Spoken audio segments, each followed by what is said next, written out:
This morning I'd like to read to you from the Gospel of Mark in the 5th chapter. When Jesus had crossed again in the boat to the other side, a great crowd gathered around him while he was near the side of the sea. Then one of the leaders of the synagogue, named Jairus, came up to him, and when he saw Jesus, he fell at his feet, and he begged Jesus repeatedly, "My little daughter is at the point of death. Come and lay your hands on her, so that she may be made well and live." So Jesus went with him. And a large crowd were following Jesus and pressed in on him. Now there was a woman who had been suffering from hemorrhages for 12 years. She had endured much under many physicians and had spent all that she had, and she was no better, but grew worse. She had heard about Jesus and came up behind him in the crowd and touched his cloak. For she said, "If I but touch his clothes, I will be made well." Immediately her bleeding stopped, and she felt in her body that she was healed of her disease. Immediately aware that the power had gone forth from him, Jesus turned about and looked in the crowd and said, "Who touched my clothes?" And his disciples said to Jesus, "You see the crowd pressing in on you. How can you say, 'Who touched me?'" He looked all around to see who had done it, and the woman, knowing what had happened to her, came in fear and trembling and fell down before Jesus and told him the whole truth. And Jesus said to her, "Daughter, your faith has made you well. Go in peace and be healed of your disease." And while he was still standing and speaking, some people came from the leader's house to say, "Your daughter is dead. Why trouble the teacher any further?" But overhearing what they had said, Jesus said to the leader of the synagogue, "Do not fear, only believe." Now Jesus allowed no one to follow him except Peter, James, and John, the brother of James. When they came to the house, the leader of the synagogue, he saw the commotion of people weeping and wailing. And when he entered, he said to them, "Why do you make such a commotion and weep? The child is not dead, but sleeping." And they all laughed at Jesus. But he put them all outside and took the child's father and mother and those who were with him and went in where the child was laying. He took her by hand and said to her, "Talitha kume," which means, "Little girl, get up." And immediately the girl got up and began to walk about. Now she was 12 years of age. At this, everyone was overcome with amazement. He strictly ordered them not to go and tell anyone. And then he said, "Give her something to eat." This is the gospel of the Lord.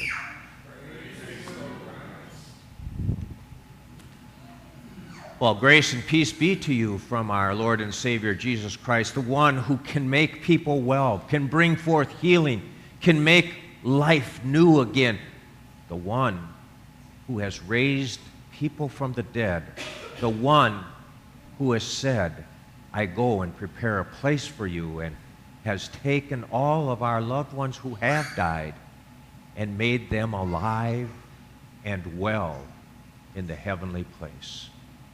Amen. So, as I asked before, when you get to that feeling in your life, when things have happened in such a way that it's so devastating, that you feel like you're at the end of your rope, that there's nothing more you can do almost. What do you believe in? What do you believe in? In the previous parish, there was a woman by the name of Mary. Mary had a son who was a teenager. One morning, the son was getting ready to go to school. He was going to drive himself to high school. And on his way, he went off the road, causing the accident and dying. Mary was the one who discovered the accident on her way to work.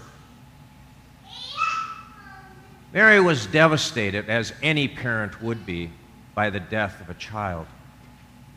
And in her grief, she found herself questioning her faith. In fact, she found herself at that point of really being angry at God, wondering why didn't God protect her son? Why wasn't God there to save her son? Why did God have to allow that to happen? All this happened before I'd gotten to the parish. And I had heard of her story, and so I went to visit Mary. And when I went to visit Mary, she shared her story with me. And when Mary came to the point of saying, I was so angry at God, I said to Mary, that's okay. You can be angry at God. In fact, you probably deserve to be angry at God. And she said, really, Pastor? I can really be angry at God? I feel like that would be so wrong. And I said to her, Mary, in the Bible, the book of Lamentations was the book written of people lamenting to God. Why, God? Why has our destruction have happened? Why has life this? I shared with her the book of Job and said Job even questioned God. And so it's okay to be angry. And so Mary then said to me, oh, Pastor, you're the first one who's ever allowed me to be angry at God. Well, several months went by and our visits continued. And I remember that one of our visits, Mary shared with me the story of her neighbor. The neighbor whose son had died, who had committed suicide. And she said to me, Pastor, what do people do when they don't believe in God? How can they get through this death or devastation? I always remember that. I said to Mary, I don't know. I don't know how people can get through. Mary had a good question. How do we get through life when we come to the end of our rope, when everything seems to be lost? Today we hear a story of two different individuals who are being devastated in their lives. The first one is the woman who has had hemorrhages or continued bleeding for 12 years. Now, I was sitting there thinking about this, and I thought, 12 years. And if you think about the life expectancy of people at that time, probably it was 35 years. That's how long people would live. So if for 12 years she's had this problem, it was probably half of her life she's been enduring suffering. We hear in the story that she has gone to all the physicians. She's gone to everyone, and no one can help her. She's getting worse. I would say she's getting to the end of her rope. You know, she's losing all hope. But she said to herself, if I but go and touch Jesus' cloak, his garment, I know I'll be made well. Now we got to think about this too, is that this woman who is suffering from this continuous bleeding has been cast out of society.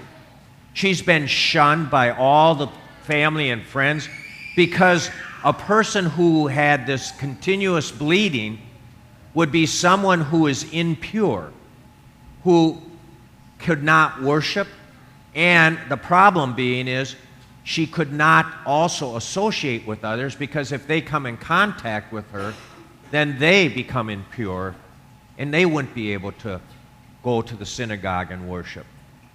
And so she was an outcast. No one to comfort her, no one to give her any help, no one to be there for her. She risks everything coming into that crowd, for they could have shunned her and even made worse for her. But she believed in the power that Jesus had.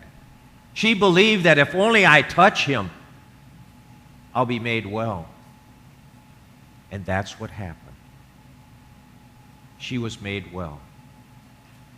What was so interesting in this story for me is that when Jesus found out it was her, he took her aside and said this,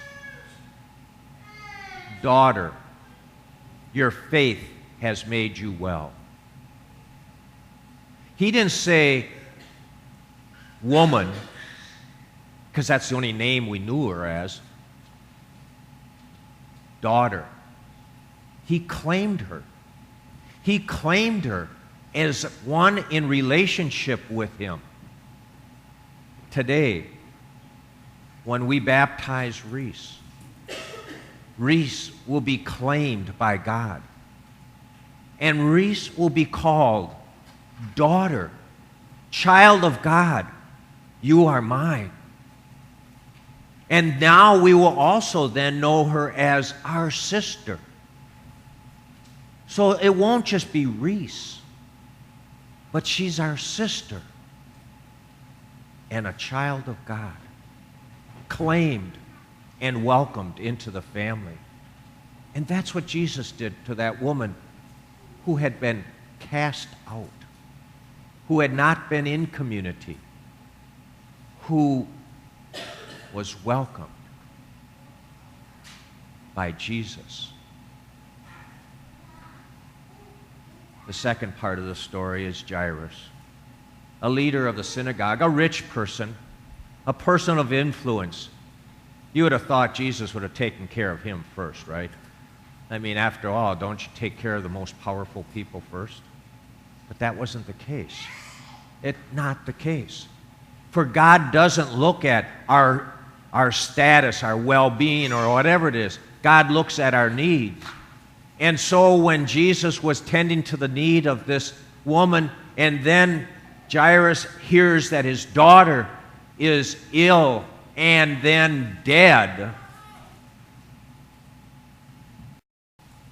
he was ready to say to Jesus, well, forget it. Too late. He was at his rope's end. I mean, he had fallen down to his knees, begging and begging for God to come and help. And God didn't. And I don't know why not. You know, isn't that what happens in our life? Sometimes we beg and beg. And we think that God should come in and heal and make well those who are on their deathbed, but does not. And that's what's confusing for me in these stories, if we would just say there. Because why does God choose some to live and others not? And why did he choose then to go to the house and to raise this daughter? Why doesn't he do it for everyone? But that's not what Mark wants us to get to. Mark doesn't want us to ask those kind of questions, even though they're going to be there. Mark is really saying what the words of Jesus: do not fear, only believe.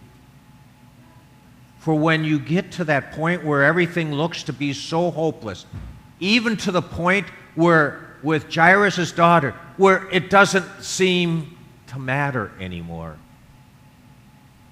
with God, everything's possible. With God, who can raise the young daughter to life again. With God, who raised Jesus Christ, who was dead. With God, nothing is impossible. And so what I took away from that part of the story is that when we are at that end of our rope, when there doesn't appear to be any possible hope, when all of life seems to be gone, with God, everything is possible. And God can open up new doors and new life in our life when we feel there is no hope. Yes, Jesus went to the girl and touched her and had her alive. And we who have had loved ones who have died, we who have asked even the question, like Mary, why couldn't my son have been saved? But Mary believed and knew this. In the midst of her anger with God, in the midst of her questioning, at the end of her despairing life, she knew this, that her son was alive, and that one day she would be together with him. It didn't help her to get through that dark valley, but it gave her hope, knowing she's going to get through. Yes, when you come to the end of your rope, when things look almost impossible, never give up. Like the woman who reached out to touch the clothing of Jesus, like the Jairus who begged God and who found a miracle. Never give up. For with God, everything's possible. With God, life continues forever.